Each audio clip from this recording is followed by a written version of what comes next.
Ainda não foi oficializada a indicação de Wellington César Lima ao Ministério da Justiça e Segurança Pública. Mas desde que Lewandowski foi exonerado do cargo, muita coisa está em jogo em Brasília. A CONSESP, Conselho Nacional de Secretários de Segurança Pública, divulgou uma nota pedindo a criação de um ministério exclusivo para a área de segurança. Bom, sobre esse assunto, eu vou conversar agora com Gustavo Cordeiro, promotor de justiça em São Paulo e professor de Direito Processual Penal. Professor doutor Gustavo Cordeiro, muito boa tarde ao senhor, tudo bem? Boa tarde, Nelson. Boa tarde a todos os telespectadores da Band News TV. Muito bom tê-lo aqui com a gente nesse momento, para que haja até um entendimento, né, da necessidade ou não de uma separação entre a justiça e a segurança pública. Elas realmente são pastas que não deveriam estar juntas, que não se conversam, ou elas têm que interagir, têm que estar ali sobre o mesmo chapéu? Esse é um ponto bastante interessante e que teve essa formatação determinada no governo Jair Bolsonaro, quando o então juiz Sérgio Moro assumiu o Superministério da Justiça e Segurança Pública para aglutinar essas duas atribuições dentro da mesma pasta. Na gestão do presidente Michel Temer, tivemos um ministro da Justiça e um ministro da Segurança Pública, e nessa gestão nós tivemos algumas alterações importantes, porém não vislumbramos de forma muito precisa, pelo menos nessa experiência mais recente, estamos falando de 2017, 2018, um resultado mais eficaz que justifique o incremento de custos e tudo mais. Evidentemente, há um maior grau de especialização, haveria um maior grau de competência dentro de cada esfera, e é importante que o nosso telespectador saiba o que faz cada uma dessas duas pastas. O Ministério da Segurança Pública, ele trataria direto sobre as polícias, o comando da Polícia Federal, da Polícia Rodoviária Federal, também a Secretaria Nacional da Segurança Pública e tudo mais. Enquanto o Ministério da Justiça, embora haja quem tenha a falsa impressão de que haja uma gestão sobre os tribunais, não, na verdade, a atribuição do Ministério da Justiça seria relacionado à demarcação de terras indígenas, classificação indicativa dos programas de televisão e de rádio, defesa do consumidor, política sobre drogas, enfim, e também o tratamento de estrangeiros e refugiados. Há realmente nesse superministério atribuições diferentes, porém o ponto todo que deve ser colocado em debate é: será que de fato essa especialização justificaria o incremento de duas estruturas de ministério e as respectivas secretarias? Esse é o ponto mais importante para a reflexão. Tem toda a razão, é uma boa reflexão essa, né? Porque o senhor descreveu muito bem o que cada pasta deve comportar ali e o que deve fazer dentro do seu escopo de trabalho, né? Olhando a grosso modo, dá a impressão de que cada uma tem uma atribuição diferente, ou seja, uma vai se preocupar ali exatamente com a segurança pública e a outra vai se preocupar com situações mais macro, né? Mais, não digo complexas, né? Mas que envolvem outros entes da nação. Enfim, nesse momento em que a gente vive não sei se a gente pode dizer isso, um momento de muita insegurança, né? Pelo menos nas grandes capitais, né? Em que os governos estaduais dizem que a atribuição é deles de fazer a segurança dos estados e que o governo federal não deve se intrometer. Até que ponto a segurança pública federal seria importante? Esse é um ponto bastante importante e passa pela própria PEC da segurança pública. A ideia de termos a unificação de um sistema único de segurança pública é objeto de muito debate e preocupa, em certa medida, os governadores, com alguma razão.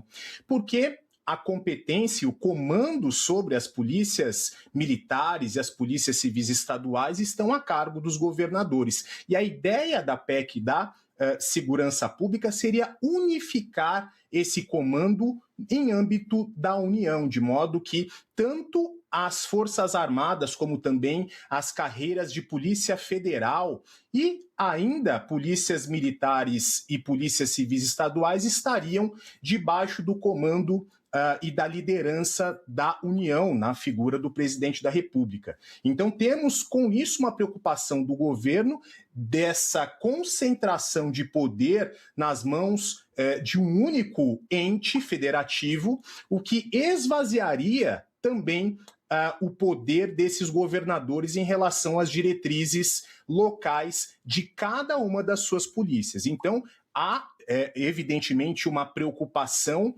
e é por conta disso, dentre outras questões, que a PEC da Segurança Pública, que foi um dos grandes trunfos ali do ministro Ricardo Lewandowski, acabou tendo muita resistência no Congresso Nacional e não sendo aprovada, pelo menos até então, e tenho a impressão de que esse ano eleitoral nós não teremos novidades no sentido dessa aprovação. É essa a nossa impressão, portanto, acredito que nós devemos manter essa estrutura atual e essa PEC da segurança não deve ser aprovada, ao menos não nessa legislatura. O senhor tem toda a razão, porque, afinal de contas, o governo levou uma saraivada de críticas por conta dos gastos públicos, né? E se aumentar mais um ministério, ou seja, você vai criar ali mais cargos, né? E vai trazer mais gente para os gastos do governo, eu não sei se seria um momento adequado para fazer isso, né? Isso que se discuta num próximo mandato, ou do presidente atual, ou do novo presidente, enfim, aí já é uma outra situação. E aqui eu queria agora tocar na segurança pública. Eu não vou dar o nome aqui, até para dar mais liberdade ao senhor. Mas ontem um promotor de justiça de um determinado estado, ele disse numa entrevista aqui, ele disse o seguinte, que para que a gente possa melhorar cada vez mais a nossa segurança pública, nós deveríamos criar mais presídios, porque, se eu não me engano, não sei, vou tentar puxar pela memória aqui, 300 mil processos, 300 mil presos estão aguardando exatamente a resolução dos seus casos, ou seja, um local para irem, porque exatamente não há espaço. O nosso problema é falta de celas?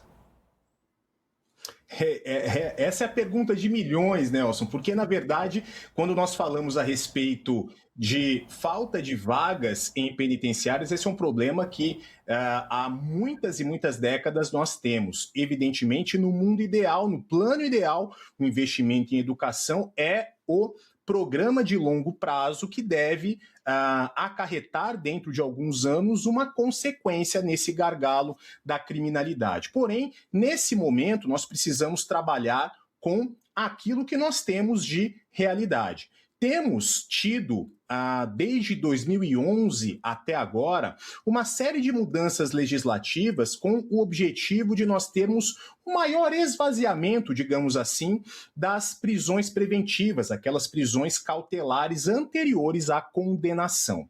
E isso fez com que nós tivéssemos um decréscimo em relação às decretações de prisões preventivas. Porém, quando pensamos em pena, uma vez que ela foi aplicada, ela deve ser efetivamente cumprida, e aí nós passamos para um outro problema, que é aquilo que o Conselho Nacional de Justiça tem identificado no sentido da superlotação das celas. O que fazer? Nós precisamos, evidentemente, como Estado, trazer um número necessário e adequado de vagas dentro dos presídios para que nós não tenhamos essas superlotações. Portanto, eu não diria que a solução para a segurança pública é a construção de mais presídios, mas eu diria que temos um problema estrutural de construção ou de déficit de vagas em penitenciárias e precisamos enfrentar esse problema com a construção de novas vagas. Evidentemente, isso é algo que deve ser realizado pontualmente e no planejamento macro, evidentemente, é o investimento na educação que vai trazer consigo, dentro de alguns anos, e por que não dizer algumas décadas, um incremento na segurança pública. É essa a nossa percepção, então precisamos caminhar olhando para esse problema de curto prazo do déficit de vagas e, ao mesmo tempo, o problema e a solução do investimento em educação para que nós possamos ter o incremento da nossa cidadania e, consequentemente, a redução dos nossos números de criminalidade. Doutor, não sei se o senhor se sente confortável, vou lhe fazer uma pergunta, se o senhor não quiser comentar, não há problema algum. Sobre privatização de presídios, o senhor acredita que é uma boa alternativa? Veja, Nelson, a privatização dos presídios é uma alternativa à situação carcerária que atualmente é evidentemente, digamos, insustentável. A experiência no direito comparado é de que, em alguns lugares, notadamente organizações criminosas que têm um poderio econômico gigantesco, e olhando para o Brasil, nós temos um colega de grande valor chamado Lincoln Gaquia, que é o responsável pelas investigações no GAECO, do Ministério Público do Estado de São Paulo, em que o poderio econômico do primeiro comando da capital é gigantesco. E nós já antevemos a seguinte situação. Em caso de privatização das unidades prisionais no Brasil, é muito provável que quem sejam os interessados em adquirir essas concessões ou essas atividades? Certamente a própria criminalidade organizada. E como via de consequência, nós teríamos a criminalidade organizada comandando de forma, digamos, formalizada, de forma oficial, os seus próprios caminhos e as suas próprias sortes, suas próprias organizações. Então, eu vislumbro que sim, essa é uma alternativa que no direito comparado já vem sendo adotada, mas eu trago à reflexão esse ponto que pode fazer com que a privatização das unidades prisionais possa, na verdade, trazer mais prejuízos do que propriamente vantagens. Que situação que a gente vive do crime organizado, né, com seus tentáculos espalhados. Aí é colocar a raposa tomando conta das galinhas, né? Não, não vai dar muito certo. Para encerrar, doutor, só perguntando aqui da possibilidade, da indicação do nome de Wellington César Lima ao Ministério da Justiça.